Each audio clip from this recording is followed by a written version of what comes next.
তারেক রহমানের আগমন উপলক্ষে গাজীপুর জেলা কৃষক দলের আনন্দ মিছিল। শ্রীপুর প্রতিনিধি হাবিবুর রহমানের পাঠানো প্রতিবেদনে বিস্তারিত। আগামী ২৫ ডিসেম্বর দীর্ঘ ১৭ বছরের প্রবাস জীবনের অবসান ঘটিয়ে দেশে ফিরছেন বিএনপির ভারপ্রাপ্ত চেয়ারম্যান দেশনায়ক তারেক রহমান। তার এই ঐতিহাসিক স্বদেশ প্রত্যাবর্তন উপলক্ষে স্বাগত জানিয়ে গাজীপুর জেলা কৃষক দলের আয়োজিত আনন্দ মিছিল অনুষ্ঠিত হয়।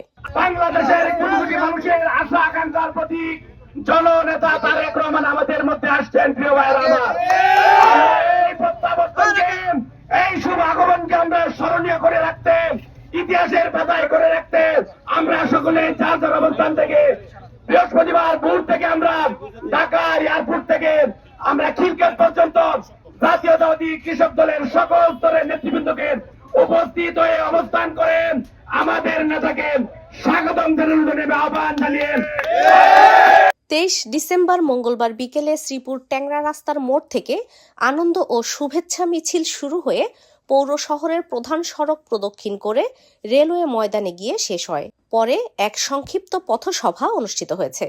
গাজীপুর জেলা কৃষক দলের আহ্বায়ক এস.এম. আবুল কালাম আজাদের সভাপতিত্বে আনন্দ মিছিলে প্রধান অতিথি হিসাবে উপস্থিত ছিলেন কেন্দ্রীয় কৃষক দলের সহ সাধারণ সম্পাদক অ্যাডভোকেট নাহিন আহমেদ মমতাজি।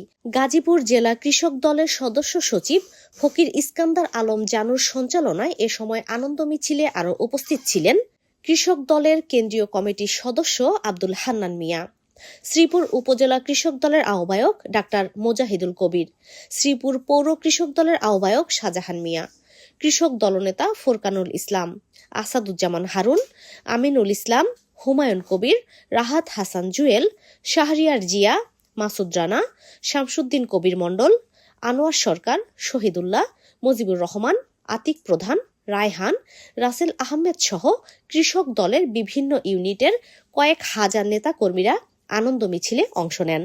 আনন্দ মিছিল শেষে নবারুণ ক্লাবে কৃষক দলের প্রস্তুতি সভা অনুষ্ঠিত হয়। সভা শেষে বিএনপি চেয়ারপারসন ও সাবেক প্রধানমন্ত্রী দেশনেত্রী বেগম খালেদা জিয়ার রোগমুক্তি কামনায় বিশেষ দোয়া করা হয়।